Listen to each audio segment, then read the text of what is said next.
Assalamualaikum warahmatullahi wabarakatuh. Selamat pagi Bapak dan Ibu Guru serta teman-teman lainnya yang berbahagia. Pertama-tama marilah kita panjatkan puja dan puji syukur kehadirat Allah Subhanahu wa taala.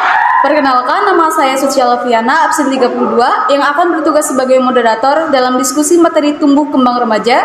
Saya Aulia Fadila, nomor absen 1 sebagai pemateri pertama. Baik teman-teman, langsung saja kita langsung ke sesi yang pertama adalah pembukaan. Sebelum itu marilah kita mengucapkan basmalah bersama-sama. Bismillahirrahmanirrahim. Selanjutnya penyampaian materi. Saya persilakan untuk Aulia membacakan materi yang pertama.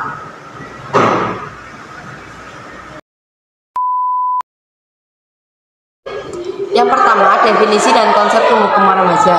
Pertumbuhan dan perkembangan merupakan proses yang pasti terjadi pada manusia dan terus berlangsung hingga dewasa. Pertumbuhan merupakan perubahan yang terjadi secara kualitatif yang meliputi peningkatan ukuran dan struktur.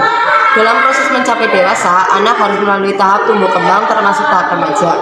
Remaja berasal dari kata adolescens yang berarti tumbuh atau tumbuh menjadi dewasa. Istilah adolescens mempunyai arti yang lebih luas lagi yang mencakup kematangan mental, emosional, sosial, dan fisik. Materi kedua, tahapan tumbuh kembang remaja. 2. Tahapan perkembangan remaja.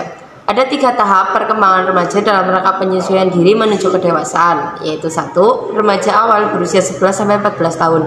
Seorang remaja pada tahap ini masih terheran-heran akan perubahan yang terjadi pada tubuhnya sendiri dan dorongan-dorongan yang menyertai perubahan itu. Mereka mengembangkan pikiran yang baru, cepat tertarik pada lawan jenis, mudah terangsang secara erotik. Kepekaan terhadap ego menyebabkan para remaja awal ini sulit dimengerti orang dewasa. 2. Remaja madya berusia 15-17 tahun. Pada tahap ini, remaja sangat membutuhkan teman-teman. Ia senang kalau banyak teman sebaya yang mengakuinya. Ada kecenderungan narsistik, yaitu mencintai diri sendiri dengan menyukai teman-temannya sama dengan dirinya. Selain itu, ia berada dalam kondisi kebingungan karena tidak tahu memilih yang mana peka atau tidak peduli. Ramai-ramai atau sendiri, optimis atau pesimis, idealis atau materialis, dan sebagainya. 3. Remaja akhir 18-21 tahun. Tahap ini adalah masa konsolidasi menuju periode dewasa dan ditandai dalam pencapaian 5 hal, yaitu minat yang makin mantap terhadap fungsi-fungsi intelektual, egonya mencapai kesempatan untuk bersatu dengan orang-orang lain, dan dalam pengalaman-pengalaman baru terbentuknya identitas seksual yang tidak akan berubah lagi. Egosentrisme atau terlalu memusatkan perhatian pada diri sendiri diganti dengan keseimbangan antara kepentingan diri sendiri dengan orang lain. Tumbuh dinding yang memisahkan diri pribadinya atau private self dan masyarakat. Materi ketiga, perubahan yang terjadi pada tumbuh kembang remaja. Yang ketiga, perubahan yang terjadi pada tumbuh kembang remaja.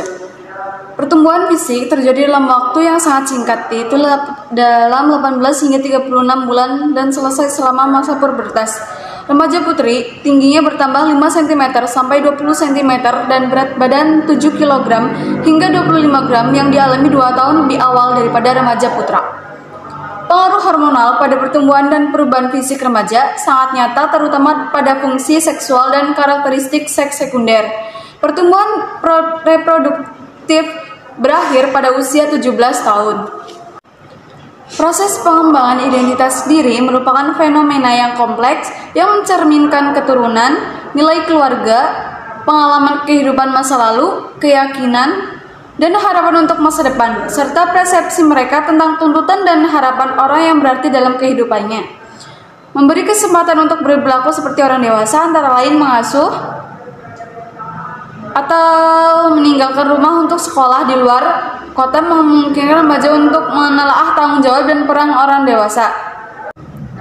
Pengarahan orang tua dalam menentukan alternatif dan membuat keputusan yang logis dalam menyelesaikan masalah sangat penting bagi remaja. Orang tua perlu memahami konflik yang pada umumnya dialami remaja, yaitu konflik antara keinginan untuk menunjukkan identitas dirinya melalui kemandirian dengan perasaan masih bertanggung pada orang tua. Dalam hal ini, komunikasi yang terbuka antara remaja dan orang tua sangat penting. Dalam perkembangan kognitifnya, remaja mampu berpikir tentang cara mengubah masa depan dan mampu mengantisipasi konsekuensi dari tiap perilaku mereka, serta dapat melihat hubungan abstrak antara diri mereka dan lingkungannya. Dari segi moral, remaja biasanya mulai menentang nilai-nilai tradisional dan mencoba mengkajinya secara logis. Kesimpulan.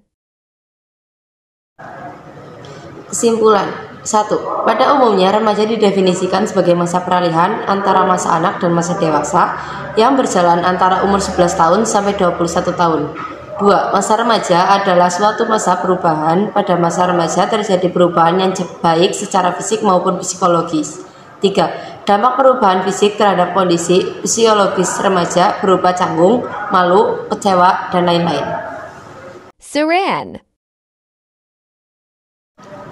Sarannya adalah yang pertama, orang tua dan pendidik sebagai bagian masyarakat yang lebih berpengalaman memiliki peranan penting dalam membantu perkembangan remaja menuju kedewasaan.